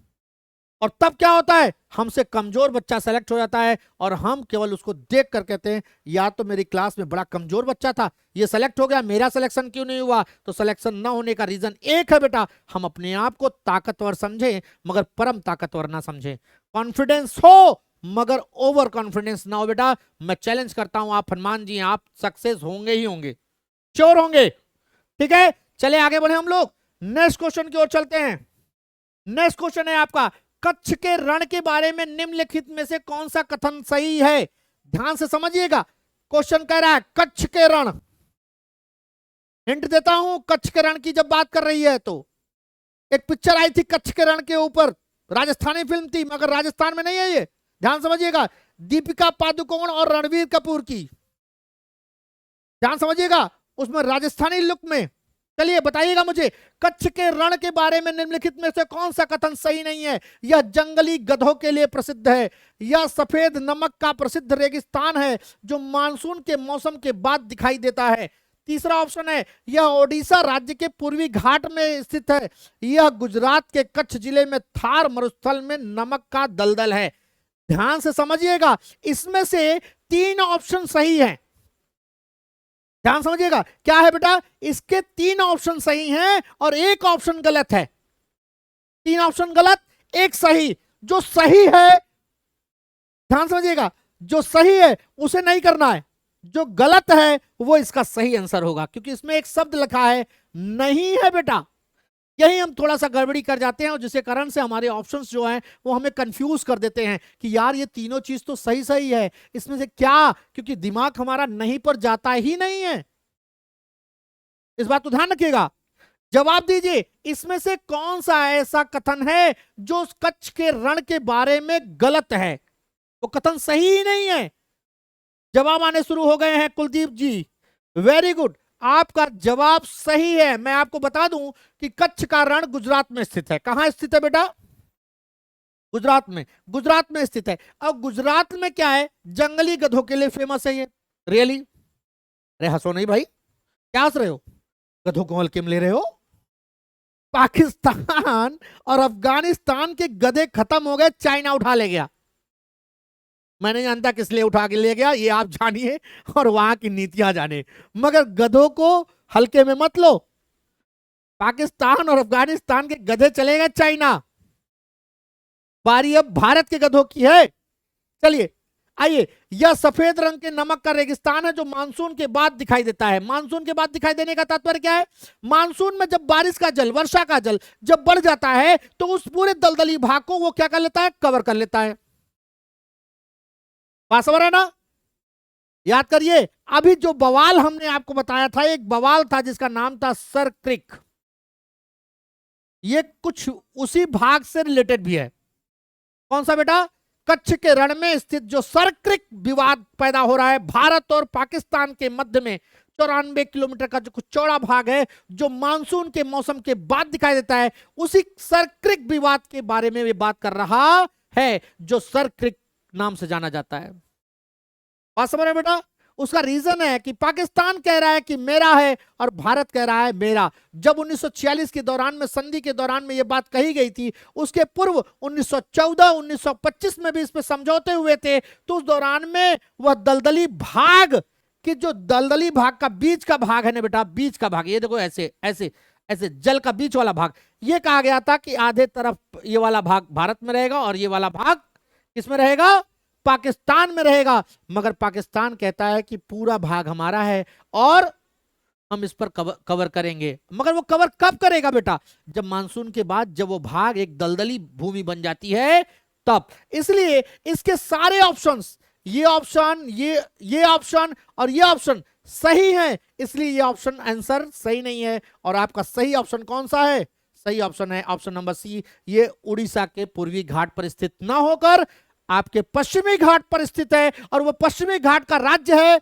गुजरात। कौन है बेटा, गुजरात। नेक्स्ट क्वेश्चन की ओर चलते हैं। नेक्स्ट क्वेश्चन है, निम्नलिखित में से कौन सा भारतीय बजट में राजकोषीय घाटे को सर्वोत्तम ढंग से परिभाषित करता है। ले भैया, इकोनॉमिक्स से क्वेश्चन आ गया। क्या क्वेश्चन आया कि कौन सा ऐसा शब्द है जो भारतीय बजट में राजकोषीय घाटे को प्रदर्शित करता है, सर्वोत्तम ढंग से परिभाषित करता है। जल्दी बताइए, जल्दी बताइए। आप सभी को मैं आप सबके वेरी गुड, आप सबको देखिए यही चीज है, नॉलेज होना बहुत जरूरी है बेटा। वो क्वेश्चन आए या ना आए, नॉलेज होना जरूरी है। आप सबको पता है कि उड़ीसा पूर्वी घाट में है, वहां पारादीप बंदरगाह है, समझ रहे हैं, वहां कोणार्क का सूर्य मंदिर है, वहां जगन्नाथपुरी जी का मंदिर है, जो क्वेश्चन आ सकते हैं। हाँ, इस बात को ध्यान रखिएगा। चिल्का झील वहीं पर है। ये सारी बातें अगर दिमाग में आपके हैं तो 100% है, आपको किसी भी प्रकार से प्रश्नों में कोई पिछाड़ नहीं पाएगा। चलिए आगे बढ़ते हैं। हाँ, 1 मिनट, थोड़ा सा 1 मिनट पानी पी लिया जाए। क्या पानी है, पानी नहीं है शायद, ठीक है।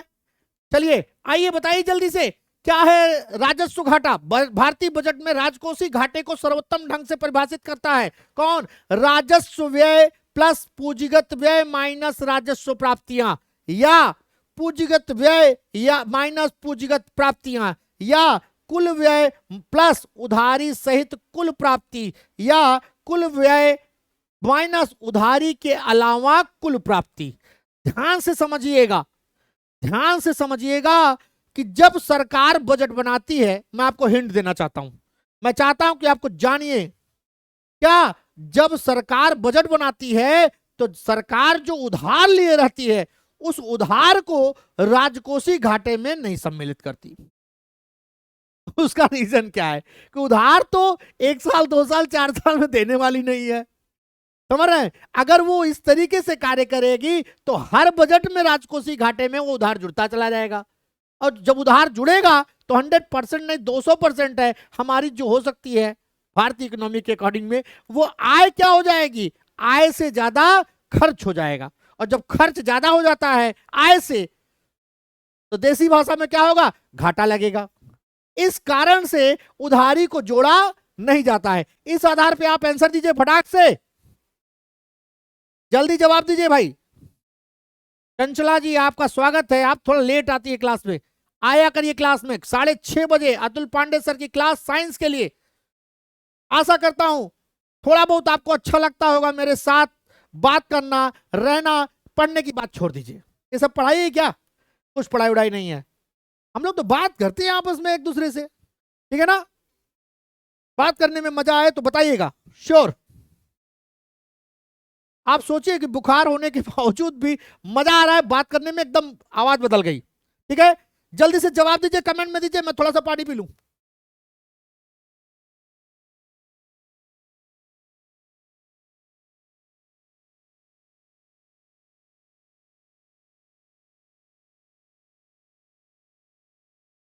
नहीं नहीं, बंद कर जाओ, क्या हो गया?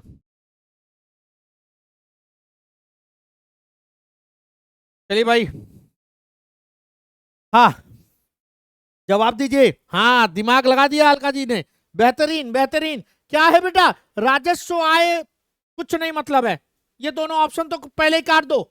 ये कौन सा मतलब है भाई, ये कौन सा मतलब है, हम राजस्व आय और पूंजीगत आय व्यय देखेंगे, इसे मानने का मतलब है व्यय से मतलब ही क्या है, पहले आय देखेंगे कि, ठीक है ना। ध्यान समझिए, और व्यय में भी कौन सा, कुल व्यय जो होगा, कुल व्यय, कुल व्यय में जो उधारी के अलावा जो हमारी प्राप्ति होगी, प्राप्ति का तात्पर्य क्या है, पाना, लेना, हम कमाए कितना, उसको माइनस कर दें।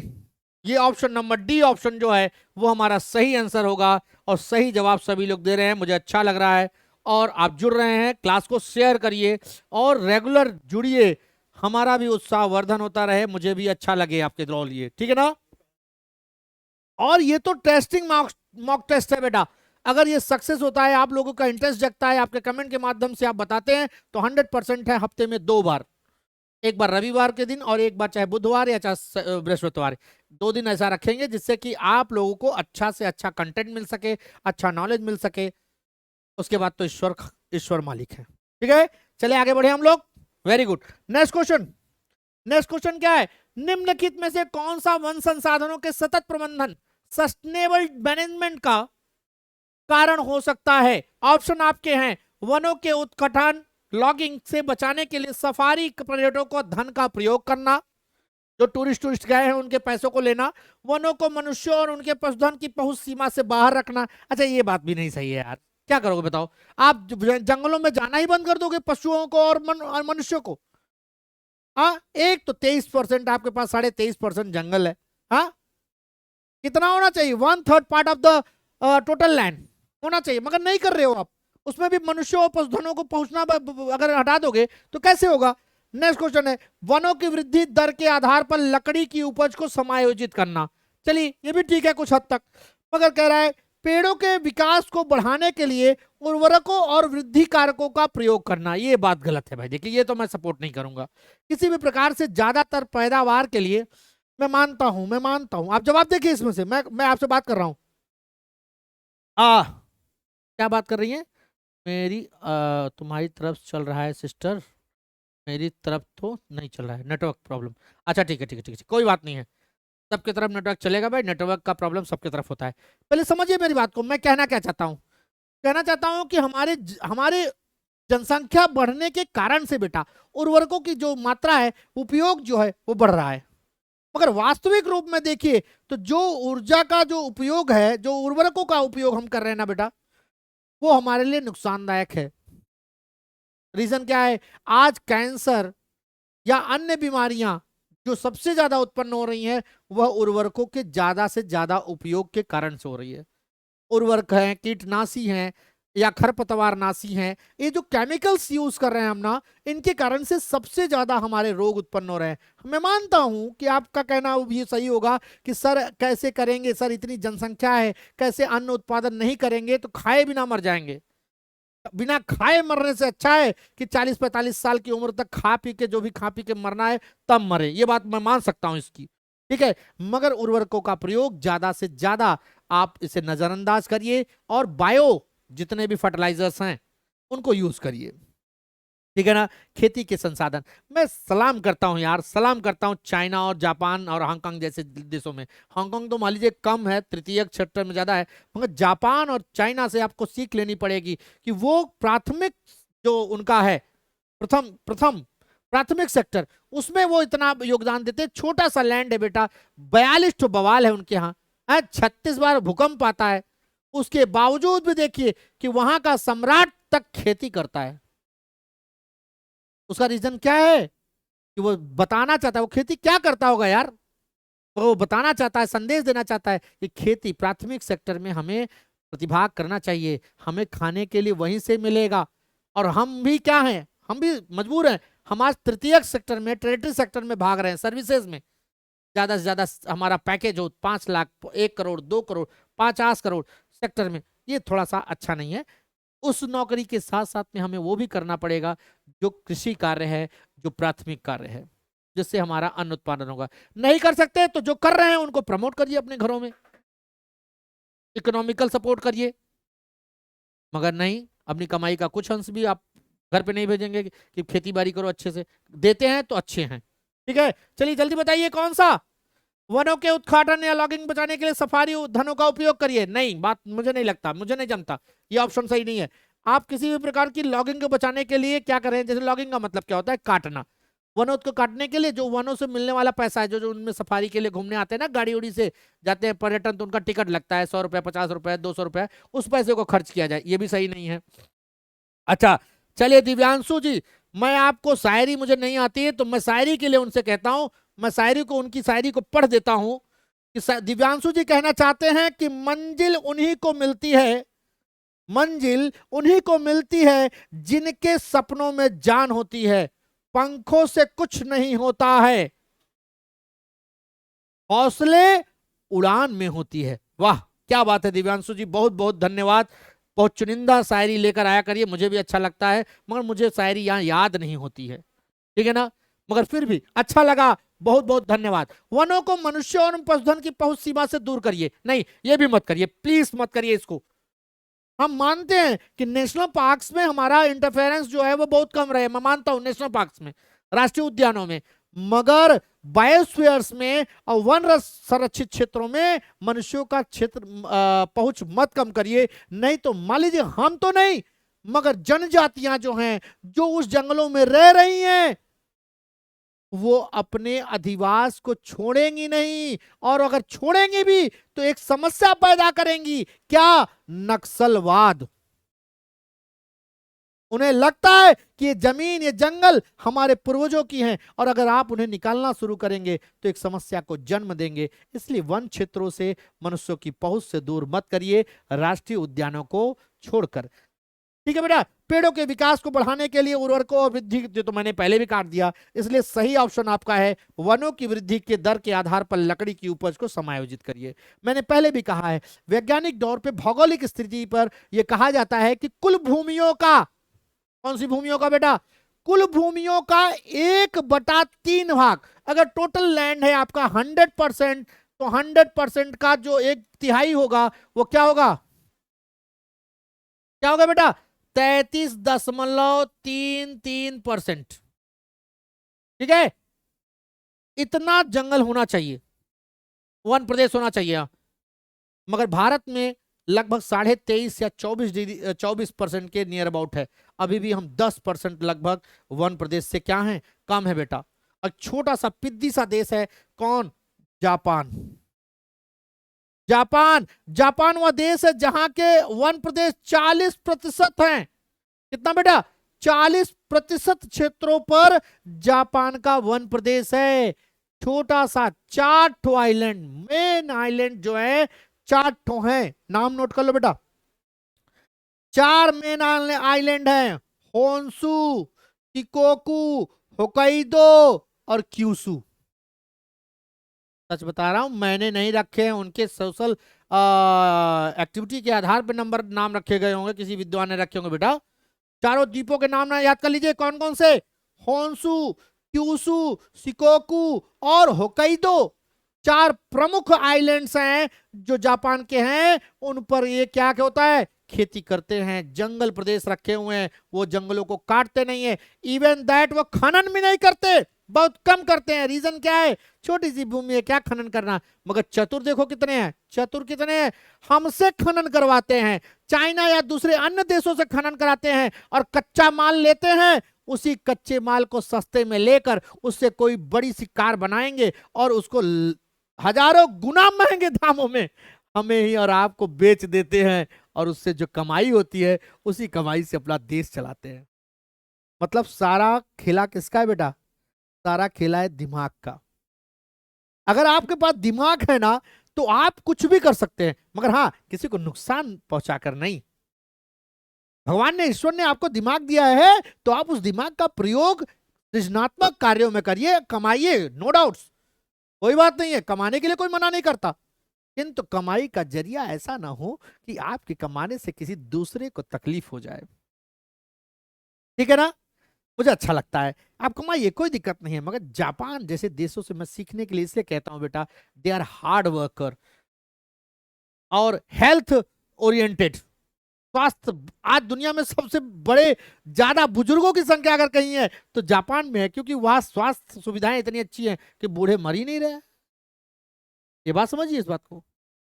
कितनी विपरीत परिस्थितियां हैं, दिन भर में 10 बार भूकंप आता है। प्रशांत महासागर की ऐसी पेटी में बसा हुआ है जहां पे लहरें, भूकंप, सब कुछ एकदम विपरीत परिस्थितियां, मगर अपने आप को एकदम फूल की तरह एकदम चमक रहा है, ठीक है ना। चलिए आगे बढ़िए, नेक्स्ट क्वेश्चन की ओर आइए। नेक्स्ट क्वेश्चन क्या है? अहमदाबाद नगर परिवहन स्थानीय परिवहन के लिए भारत की सबसे बड़ी नगर परिवहन सेवा आरटीए को जनवरी डैश डैश में अहमदाबाद नगर पालिका को 29 मार्गों पर बस सेवा प्रबंधन हेतु परमिट किया गया, जारी किया गया। मैं आपको बताऊं, बस थोड़ा सा हिंट देना चाहूंगा कि अहमदाबाद नगर परिवहन सेवा जो है भारत में अगर देखा जाए तो यह सबसे पहली निगमीय सेवा में, या यूं कहें कि सार्वजनिक क्षेत्र में निगमीय सेवा में सबसे पहली परिवहन सेवा थी। फिर से ध्यान समझिएगा मैं बोल क्या रहा हूं। मैं बसों के संचालन की बात नहीं कर रहा हूं, मैं बात कर रहा हूं सार्वजनिक क्षेत्र में निगम सेवा के रूप में अहमदाबाद नगर परिवहन जो है पहला भारत में एक परिवहन सेवा थी जिसमें पब्लिक सेक्टर के थ्रू क्या की जा रही थी, नगर निगम पर भाग कर रहा था और नए बसों को वो 29 मार्गों पर वो उन्होंने परमिट प्राप्त किया था आरटीए के थ्रू। ठीक है, और उस दौरान में मैं फिर से कहना चाहता हूं, यह जो घटना थी यह आजादी से कुछ दिन पहले ही हो गई थी। अब सारे ऑप्शन कट गए आपके पास। कितने ऑप्शन कटे जब मैंने कहा आजादी से पहले? 52 और 50 कट गए। ये मेरी आदत हो गई आपको हिंट देने की, मुझे दया आ जाती है, मुझे अच्छा लगता है आपके ऊपर। आप लोग कितने प्यारे हैं, इस कारण से लगता है कि यार आपको तकलीफ कैसे दे सकता हूं। दो ऑप्शन मैं आपको कटवा देता हूं, ठीक है ना। मैं आपके ऑप्शन कटवा देता हूं और मैं कहता हूं कि आजादी से 2-3 महीने, 4 महीने, 5 महीने, 8 महीने पहले ही हो गया था ऐसा। तो मैं आपको हिंट देता हूं, तो दो ऑप्शन तो पहले ऐसे कटे, बाद वाले कट गए अपने आप, ठीक है ना। और जो चतुर होंगे वो जब 7-8 महीने कह रहे हैं तो ये भी ऑप्शन काट देंगे और सही ऑप्शन होगा ये। क्या 1947 में जनवरी में अहमदाबाद को परमिट मिला, मगर परिवहन सेवा की जो शुरुआत थी 1 अप्रैल 1947 को शुरू हुई थी और उन्होंने सार्वजनिक क्षेत्र में बस सेवाओं को लॉन्च करने का काम निगमित तौर पर पहली बार किया था। बेहतरीन बेहतरीन बातों को अलका जी बड़ी अच्छे तरीके से समझती हैं, बड़े पकड़ पकड़ कर रखती हैं। सोनू जी आपका स्वागत है, बेहतरीन, आपका जवाब भी सही है। और मुझे लगता है कि यह हमारा और आपका जीएस की अंतिम क्लास है, सॉरी अंतिम क्वेश्चन है।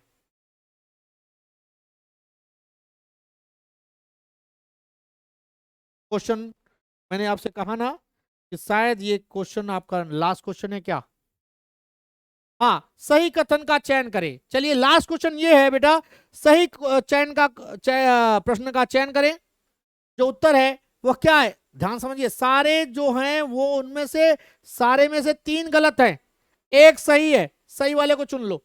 सरकार के राजकोषीय घाटा, सरकार का राजस्व एवं राजकोषीय व्यय के वार्षिक विवरण को राजकोषीय बजट के रूप में जाना जाता है। यार बार बार बजट आता है, ये शब्द क्या है? आप लोगों ने पढ़ा होगा बजट क्या होता है। बजट शब्द जो है अंग्रेजी शब्द है, ये एक प्रकार से जब अंग्रेजी जमाने में लोग आया करते थे तब की बात है। अरे भाई साहब नेट चले गए। अगर नेट की समस्या है तो 2 मिनट रुक जाइए भाई, मैं क्लास को अभी थोड़ा ब्रेक करता हूं। 2 मिनट हमारी पहुंच आप तक पहुंच चल रही है। Everything is fine, very good. चलिए लास्ट क्वेश्चन है इस क्वेश्चन के बाद महामैराथन की अंतिम जो कड़ी होगी वो विपुल सर संभालेंगे अपने रीजनिंग की क्लास के साथ में, और उन प्रश्नों को छूटे हुए प्रश्नों को करते हुए जो छूटे हुए थे। ठीक है, चलिए आ जाइए। लास्ट क्वेश्चन का आंसर आपके इसी चारों ऑप्शंस में से एक है। जो 3 ऑप्शन इसमें से गलत हैं और एक ऑप्शन जो है वो सही है। क्या है? राजकोषीय घाटा सरकार आय की उसमें खर्च की तुलना में कमी को दर्शाता है। पूंजी बजट सरकारी बजट का हिस्सा नहीं होता है। सरकार द्वारा ब्याज, शुल्क और लाभांश के रूप में एकत्र की गई राशि को कर राजस्व प्राप्ति के रूप में जाना जाता है। जल्दी बताइए, जल्दी बताइए। बजट की चर्चा हम लोग कर रहे थे, बात करेंगे किसी दिन बजट क्या है। बजट एक प्रकार का बुजेट शब्द से बना हुआ है जिसका अर्थ होता है थैला, और उस दौरान में चमड़े के थैले में पूरा बजट लेके आते थे वित्त मंत्री साहब और प्रस्तुत करते थे संसद में, जिसके कारण से उसे हम बुजेट शब्द का या बजट शब्द कहते हैं। ठीक है, चलिए जल्दी बताइए। हाँ जवाब बताइए। अंतिम आपका ये प्रश्न है इस श्रृंखला का, और ये पूरा का पूरा पेपर जो है साइंस और जीएस के जो भी क्वेश्चंस आपके आए थे उस प्रश्न पत्र में, उन सारे क्वेश्चंस को मैंने आपके बीच में रख दिया, ठीक है ना। अब इस तरीके से अगर लगातार आप केवल और केवल क्लासेस आप लेते रहें तो मुझे आशा है कि आप एक अच्छी क्लास के साथ साथ एक अच्छा कंटेंट अपने आप में सजो पाएंगे, ठीक है। जल्दी बताइए भाई, सरकार के राजकोषीय घाटा, राजकोषीय राजस्व एवं राजकोषीय व्यय के वार्षिक विवरण को राजकोषीय बजट के रूप में जाना जाता है, ये बात सही है। राजकोषीय घाटा सरकार की आय में उसके खर्च की तुलना में कमी को दर्शाता है, गलत है।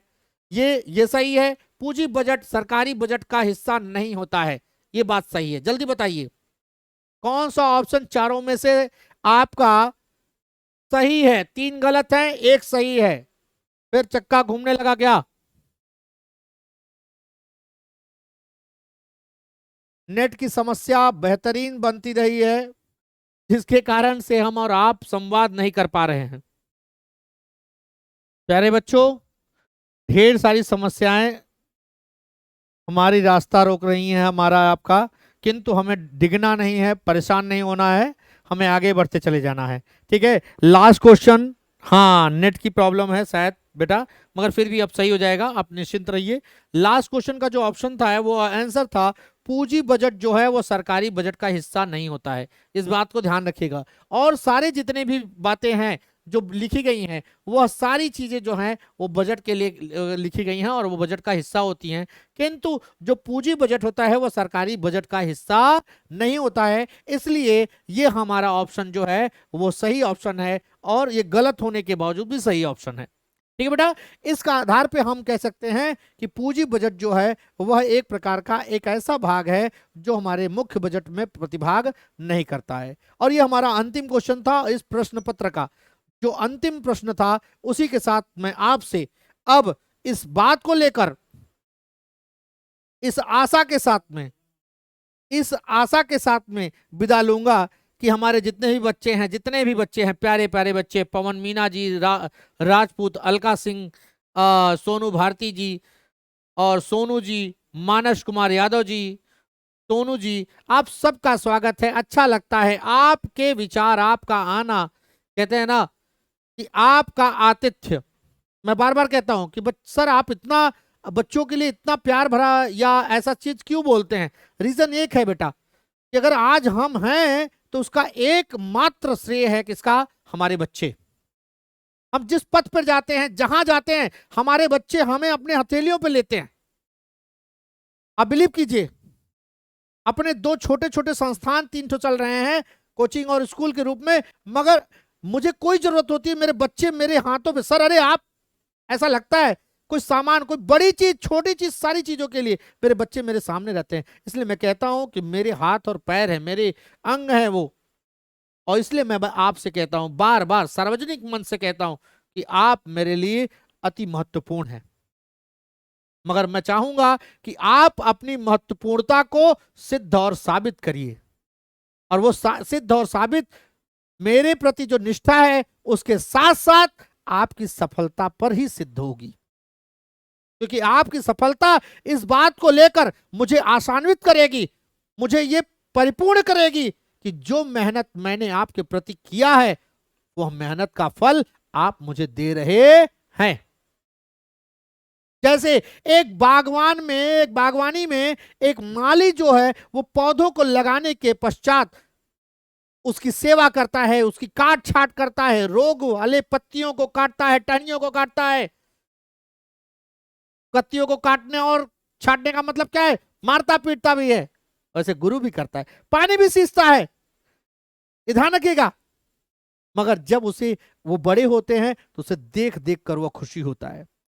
उसी प्रकार से ये ज्ञान रूपी बगिया में आप पौधे हैं, और मैं आपका क्या हूं? मैं और आपके माता पिता एक माली के तौर पे कार्य करते हैं, जो आप में बुराइयों को काट छाट देते हैं और अच्छाइयों के आधार पर उस लायक बनाते हैं कि आप सफलता पाकर फल दे सकें, और उस फल का स्वाद केवल अपितु आप न ले, समाज के सभी वर्गों तक पहुंचे, आपका परिवार पल्लवित हो, मुझे अच्छा लगता है।